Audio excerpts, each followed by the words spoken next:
प्रिय विद्यार्थियों, आज हम प्राचीन भारतीय चिंतन परंपरा या प्राचीन भारत में राज्यशास्त्र, धर्मशास्त्र के इतिहास की चर्चा करेंगे। जैसा कि आप जानते हैं कि जो मत्स्य विश्वविद्यालय का पाठ्यक्रम है या राजस्थान विश्वविद्यालय का पाठ्यक्रम है या अन्य विश्वविद्यालयों का पाठ्यक्रम है, उसमें स्नातक स्तर पर, स्नातकोत्तर स्तर पर प्राचीन भारतीय चिंतक या प्रतिनिधि भारतीय राजनीतिक विचारकों का एक प्रश्न पत्र चलता है। इसमें हम प्राचीन भारतीय चिंतकों का अध्ययन करते हैं, जिसमें मूलतः 3 विचारक मनु, शुक्र और कौटिल्य तक ही सीमित हो जाते हैं और इनकी चर्चा हम करते हैं।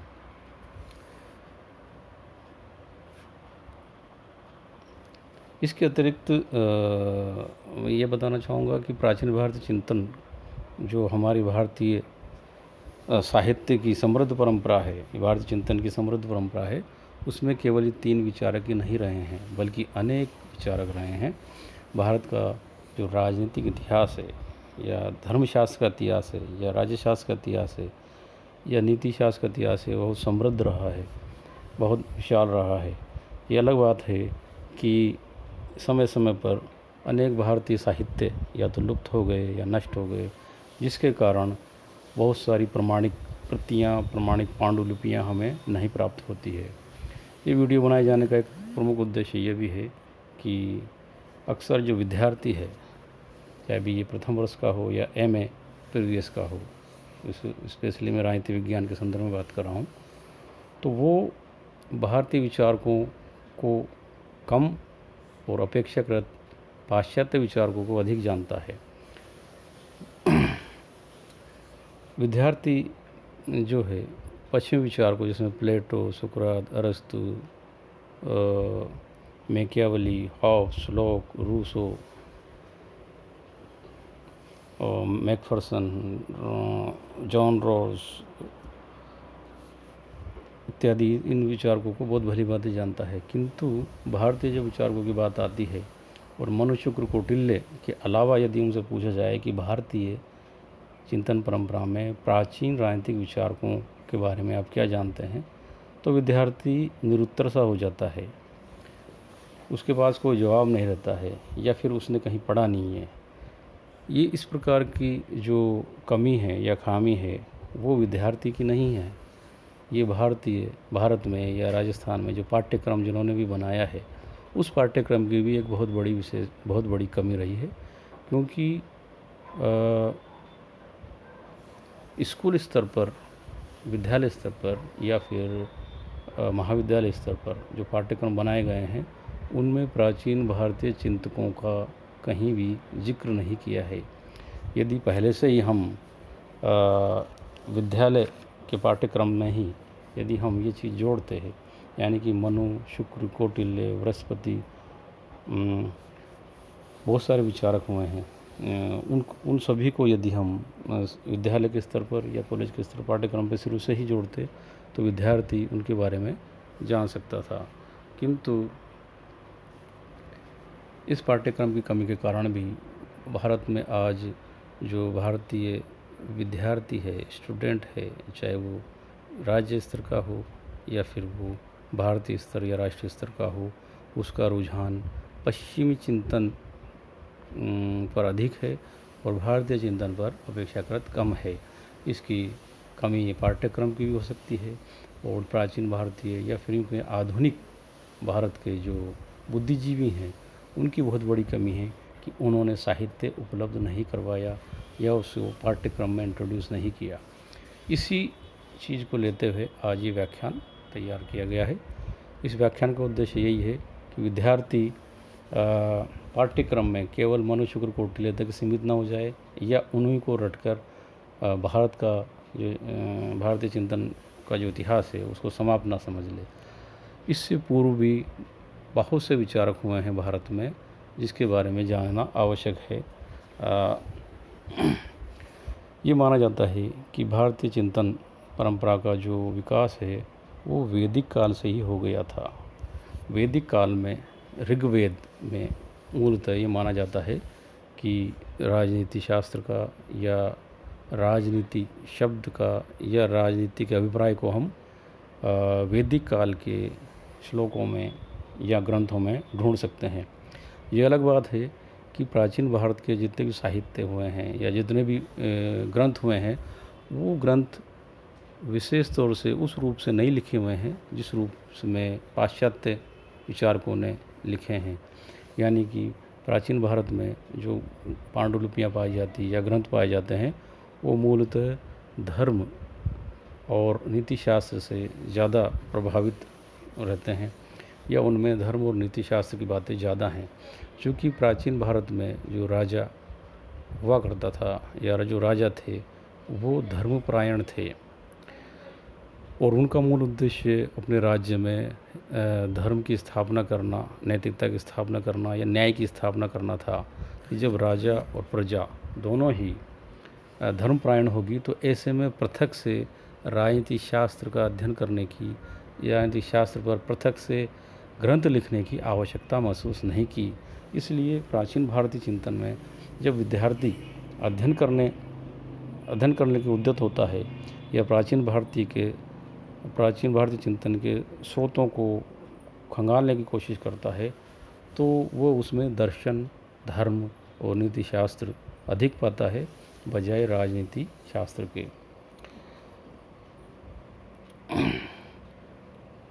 विद्वानों को और शोधार्थियों को जो प्राचीन भारतीय चिंतन का अध्ययन करते हैं, उनके सामने एक समस्या यह भी होती है कि प्राचीन भारतीय ग्रंथों में जो मिथक ज़्यादा पाए जाते हैं या मिथ ज़्यादा हैं, और उनको एक वैज्ञानिक स्तर पर लाने या उनको तार्किक दृष्टिकोण से प्रस्तुत करने की भी समस्या पाई जाती है। इसलिए भी भारतीय चिंतन में राजनीति को या फिर राजनीति को ढूंढना इसलिए भी दुष्कर माना गया है।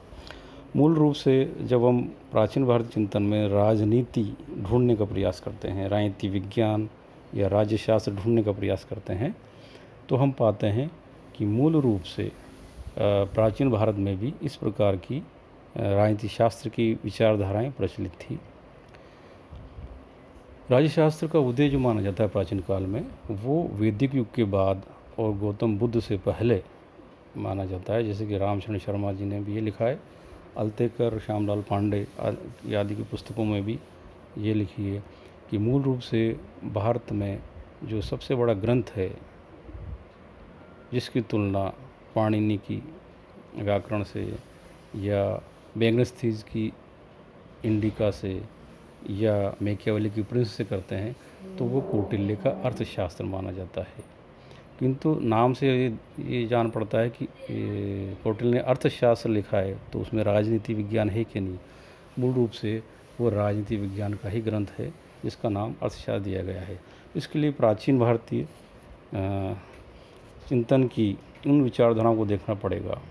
मूल रूप से 4 प्रकार की विचारधाराएं प्राचीन भारत में पाई जाती हैं, जिसमें ज्ञान की 4 शाखाओं को इंट्रोड्यूस किया गया है, जिसमें त्रयी, वार्ता, आन्वीक्षिकी, दंड नीति। तो राजनीति विज्ञान इन 4 शाखाओं पर ही निर्भर है। जो त्रयी है उसका अर्थ है वेद वेदांग का ज्ञान, नैतिक आध्यात्मिक विषय, सामाजिक विषय। वार्ता का अभिप्राय है अर्थ संबंधी, कृषि, पशुपालन, उद्योग, भौतिक और संपत्ति संबंधी। आन्वीक्षिकी का मतलब है भौतिक वार्ता, आध्यात्मिक, त्रय के मध्य समन्वय, संतुलन, तर्क वितर्क, न्यायप्रद निर्णय, समाज में न्याय व्यवस्था, ये आन्वीक्षिक का मतलब। दंड नीति का मतलब है तीनों शाखाओं को समुचित व्यवस्था बाबत दंड नीति एक संस्थात्मक व्यवस्था प्रदान करती है। यानी कि संक्षेप में कहें तो प्राचीन भारत में इन ज्ञान की 4 शाखाओं में ही राजनीतिक विज्ञान को ढूंढ सकते हैं, जिसमें त्रयी यानी कि आदर्शवादी बातें या आध्यात्मिक बातें हैं, वार्ता जिसमें अर्थव्यवस्था या अर्थ संबंधी बातें हैं, आन्वीक्षिकी जिसमें भौतिक और आध्यात्मिक दोनों के मध्य समन्वय संतुलन की बात की गई है, और दंड नीति जो एक संस्थात्मक स्वरूप है, अर्थात दंड नीति समस्त तीनों शाखाओं को एक संस्थागत रूप प्रदान करती है। उसी स्वरूप में यदि हम बात करें कि इन तीनों ज्ञान की शाखाओं के आधार पर किन किन विद्वानों ने किस प्रकार से अपनी रचनाएं प्रस्तुत की है, तो सबसे पहले हम लेते हैं मनु। मनु जो है त्रयी वार्ता दंड नीति में ये 3 विधाओं को प्रमुख माना है, यानी कि त्रयी वार्ता दंड नीति। वो आन्वीक्षिकी को इसके अंतर्गत अंतर्निहित मानते हैं। बृहस्पति जो है केवल 2 ज्ञान की शाखाओं यानी कि वार्ता और दंड को ही प्रमुख मानते हैं। आन्वीक्षिकी और त्रयी इनसे पृथक या फिर इनके अंतर्निहित मानते हैं।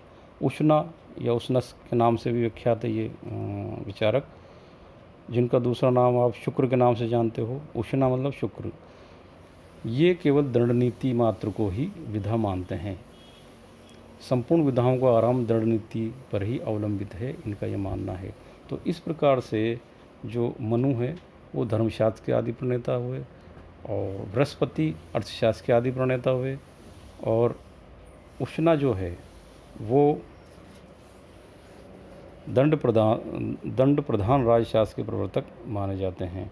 तो इस प्रकार से प्राचीन भारतीय चिंतन में जो यदि राजनीति विज्ञान को खोजना है तो हमें ज्ञान की इन 4 शाखाओं यानी कि त्रयी, वार्ता, आन्वीक्षिकी और दंड नीति का अध्ययन करना पड़ेगा और इनका अभिप्राय देखना पड़ेगा।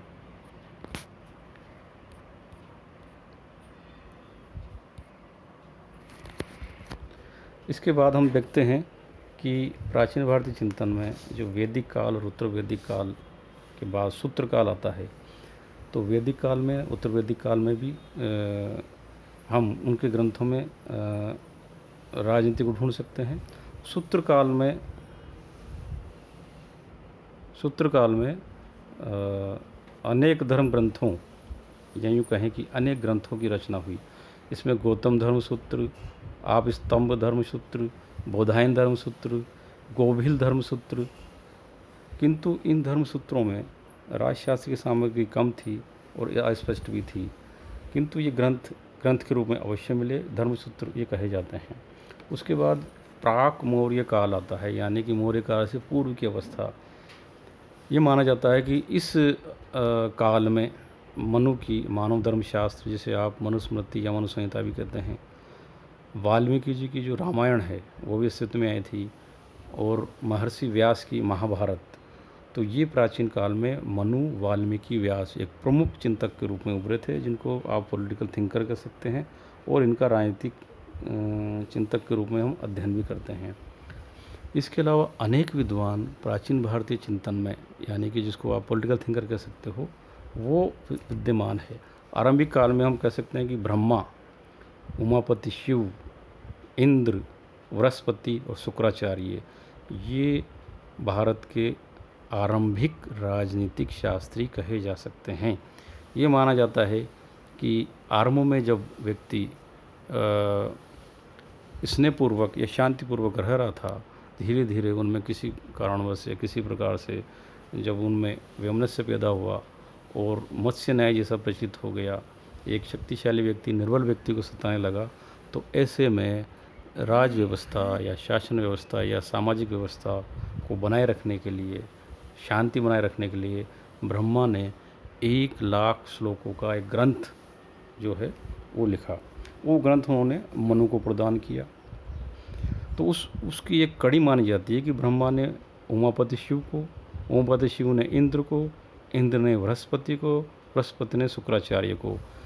ये इस प्रकार से उस ब्रह्मा द्वारा लिखित ग्रंथ को ये इस प्रकार से हस्तांतरित करते गए, और आने वाली पीढ़ियाँ इस 1,00,000 श्लोक के वाले ग्रंथ को सीमित करते गए, अर्थात उसको छोटा करते गए। तो इस प्रकार से जो राजनीतिक शास्त्र का, या यूँ कहें कि प्राचीन भारतीय चिंतन में ब्रह्मा को भी एक विचारक मान सकते हैं, किंतु आधुनिक युग में यदि हम उनकी प्रमाणिक प्रति के रूप में पढ़ें तो वो कोई प्रमाणिक प्रति आपको हमें नहीं प्राप्त होगी। उसके बजाय हमें जो मनुस्मृति है या धर्म ग्रंथ है, अरण्य ग्रंथ है, ब्रह्मसूत्र है, ये भिन्न भिन्न रूपों में वो प्राप्त होगी। उसके बाद प्राक मौर्य काल में ही अनेक विद्वान हुए हैं, जिसमें भारद्वाज है, भीष्म है, विशालाक्ष है, पाराशर है, पिशुन है, कोणवदत्त, अम्ब, वात, व्याधि बाहुदंतीपुत्र आदि आदि। मौर्य काल के बाद अब गुप्त काल जब आरंभ होता है, गुप्त काल के आरंभ तक और मौर्य काल के दौरान भी चाणक्य यानी कि कौटिल्य और विष्णुगुप्त, ये तीनों ही एक ही व्यक्ति के नाम है। इनकी अर्थशास्त्र प्रचलन में आती है या अर्थशास्त्र का निर्माण किया जाता है। चंद्रगुप्त मौर्य के शासनकाल में ये अर्थशास्त्र लिखी गई है, जिसके लेखक या चिंतक है वो चाणक्य या कौटिल्य हैं, जिसको हम बहुत शिद्दत से पढ़ते भी हैं। मौर्य काल में जो पुष्यमित्र शुंग थे, उनके शासनकाल में मानव धर्म शास्त्र का युग पुरस्कृत हुआ। बहुत उस समय बहुत तरक्की हुई। हालांकि उस दौरान के जो शास्त्र आए उनमें वैदिक कर्मकांड वाले शास्त्र अधिक थे, किंतु इस युग में कौटिल्य की अर्थशास्त्र अस्तित्व में आती है। फिर गुप्त काल और हर्ष के दौरान जो है 2 महान ग्रंथ और आते हैं, जिसमें कामंदक का कामंदकीय नीति और शुक्र की शुक्र नीति सार। हालांकि अल्तेकर इसे 8वीं शताब्दी ईसा पूर्व की मानते हैं। हर्ष के निधन के उपरांत राजशास्त्र प्रणेता वर्धन वंश के प्रसिद्ध राजा हर्ष का निधन, जो कि 647 ईस्वी में हुआ था, उसके बाद एक और रचना जो सोमदेव सूर्य की है, नीति वाक्यामृतम, ये अस्तित्व में आती है। सोमदेव सूर्य के बाद भारतीय राजशास्त्र के इतिहास का एक नवीन युग आरंभ होता है, और उस प्रकार से कोई मौलिक कृति या बड़ा ग्रंथ तो अस्तित्व में नहीं आता, किंतु एक नवीन प्रकार की विधा का प्रचलन होता है, जिसको आप संकलन शास्त्र भी कह सकते हैं और निबंध शास्त्र भी कह सकते हैं।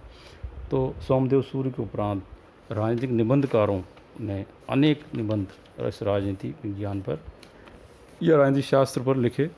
इसमें गोपालकृत राजनीति कामधेनु, देवण भट्टकृत राजनीति कांड, मित्र मिश्रकृत राजनीति प्रकाश, अनंत देवकृत राजधर्म कौस्तुभ, लक्ष्मीधर कृत राजधर्म कांड और चंडेश्वर कृत राजनीति रत्नाकर और नीलकंठ कृत राजनीतिक मयूख, ये निबंध अस्तित्व में आते हैं।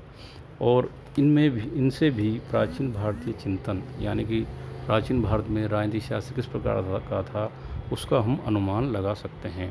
तो इस प्रकार से प्राचीन भारतीय चिंतन की अपनी समृद्ध परंपरा रही है। इसके अंतर्गत हमें अनेक अड़चनें या अनेक दुविधाएं जो हमारे सामने आती हैं, वो यही हैं कि प्राचीन भारतीय चिंतन में राजनीति शास्त्र या दंड नीति के रूप में पृथक से कोई ग्रंथ अस्तित्व में नहीं आया है। हमें जो भी ग्रंथ अस्तित्व में आए हैं वो उसमें धर्म की प्रधानता, नैतिकता की प्रधानता रही है। तो हमें उन ग्रंथों से राजनीति विज्ञान को पृथक करके जानना पड़ेगा, समझना पड़ेगा। उसके उपरांत ही हम प्राचीन भारतीय चिंतन समृद्ध परंपरा का प्रतिपादन कर सकते हैं और प्राचीन भारतीय चिंतकों के द्वारा दिए गए सिद्धांतों का नए सिरे से प्रतिपादन भी कर सकते हैं। इसके लिए आवश्यकता है कि हम प्राचीन ग्रंथों का संकलन करें और प्राचीन ग्रंथों का संकलन करने के पश्चात उसमें से जो माइथोलॉजी है या तर्क है, उन्हें पृथक करके वैज्ञानिक कारणों को अलग से पृथक करके छांट लें। तो इस प्रकार से प्राचीन भारतीय चिंतन में अनेक विद्वान रहे हैं। जो विद्यार्थी हैं वो केवल मनुष्य शुक्र कौटिल्य तक सीमित नहीं रहे, बल्कि बहुत सारे चिंतक हुए हैं, जिसमें मनुष्य शुक्र कौटिल्य के अलावा वाल्मीकि भी हैं, व्यास भी हैं, चंडेश्वर भी हैं, गोपाल भी हैं, देवण भट्ट भी हैं, मिश्र भी हैं, अनंत देव भी हैं, लक्ष्मीधर भी हैं। इस प्रकार से बहुत सारे विचारक हमारे प्राचीन भारत चिंतकों के हुए हैं, जो विद्यार्थियों को जानना चाहिए। तो ये विषय प्रवेश के तौर पर ये वीडियो तैयार किया गया था। इसके बाद आपका जो सिलेबस में जो प्रथम अध्याय है मनु, उसका हम अध्ययन करेंगे।